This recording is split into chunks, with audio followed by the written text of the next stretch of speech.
Why hello all you fine people out there in YouTube land. I'll tell you, right now for the Second Amendment, it's nowhere near as bad of a mess as it was a couple months ago. But it still is nowhere near where it should be as far as tolerance and acceptance of our Second Amendment right to keep and bear firearms. I'm going to read out some quotes for you guys, alright? Leaders in Washington from both parties and groups like the NRA all say that now is not the time to talk about how gun safety laws can save lives in America. I agree, now is not the time to talk about gun laws. The time for that conversation was long before all those kids in Connecticut died today. And that was from Representative Carolyn McCarthy, surprise, surprise, Democrat from New York. Back in December of last year. Now, let's get something straight.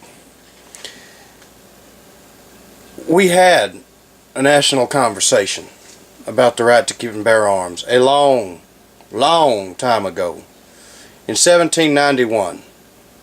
And it was settled, just not in their favor. The right to keep and bear arms was ratified as part of the Bill of Rights, otherwise known as the 10 Original Amendments of the Constitution. That was part of the deal, compromise between the Federalists and the Anti-Federalists in the 1780s, when they gathered to write the Constitution. Now,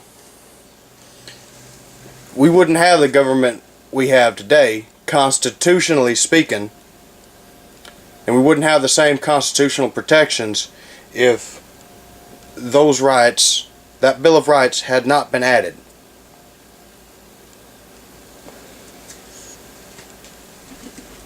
I'll find another one for you.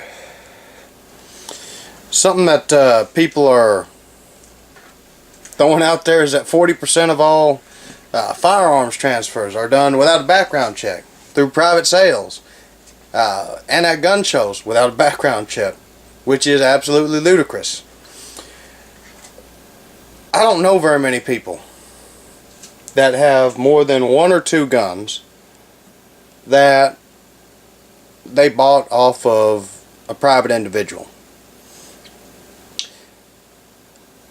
Less than 2% of all firearms sold in the United States of America come from gun shows. Now, that is not propaganda, that is actual statistic fact.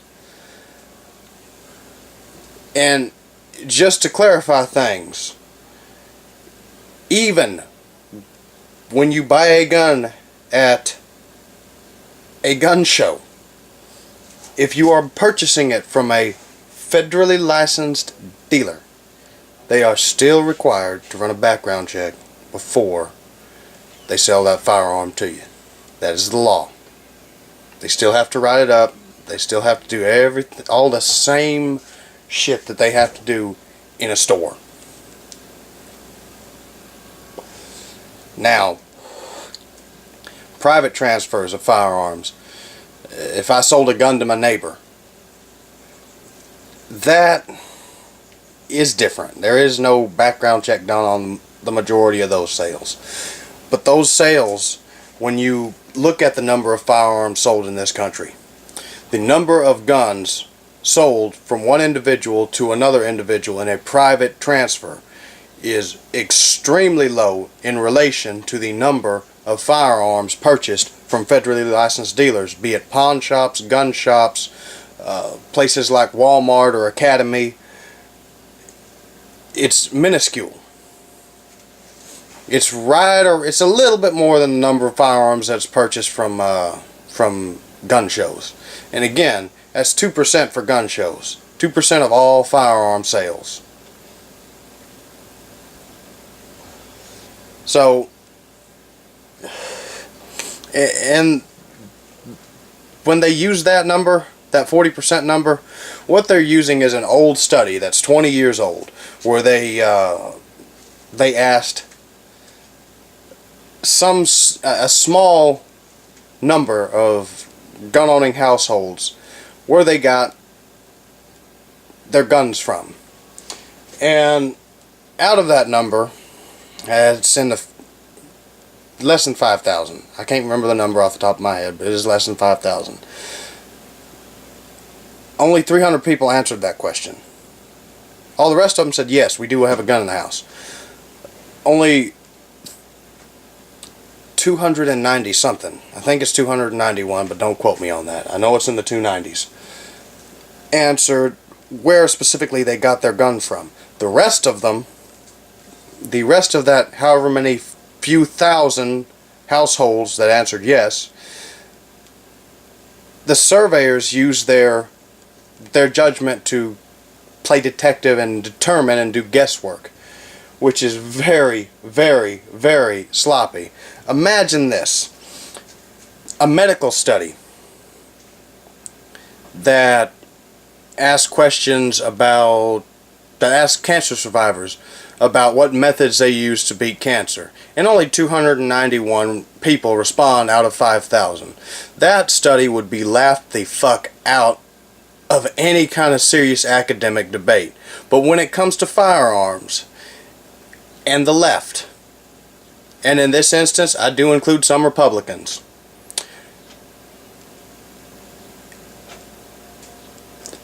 ladies and gentlemen, the liberals in this country that want to ban guns will use more lies than the NRA ever could pay for. The liberals in this country have more money to bankroll their schemes than the NRA ever could imagine having. They have George Soros of Europe, a billionaire who owns, among other things, Red Bull. They have Mayor Michael Bloomberg, who is trying to stick his fucking nose in everybody else's business all throughout the country. In fact, it's because of Michael Bloomberg that gun control in Colorado, an area not anywhere near close to his main area of concern, passed. He and his goons got together. They bankrolled the Democrats in Colorado. The Democrats in Colorado at first were saying, hell no, we ain't passing any gun control. After Bloomberg opened his mouth, they said, oh, maybe that's a good idea. Now those fuckers are potentially facing a recall election because they listened to their liberal buddy over by the water. And it's a bad road to go down when you fuck with people's constitutional rights. So, just keep that in mind, people. United we stand, divided we will fall. And I know I tend to ramble, but you know what? It's all part of my process, and it usually gets in one or two other little facts or tidbits that I would have otherwise left out if I actually read from a fucking script. United we stand, divided we fall. If you're a legal gun-owning American, a law-abiding and responsible citizen in this country, freely and unapologetically exercising your Second Amendment right, join the NRA today.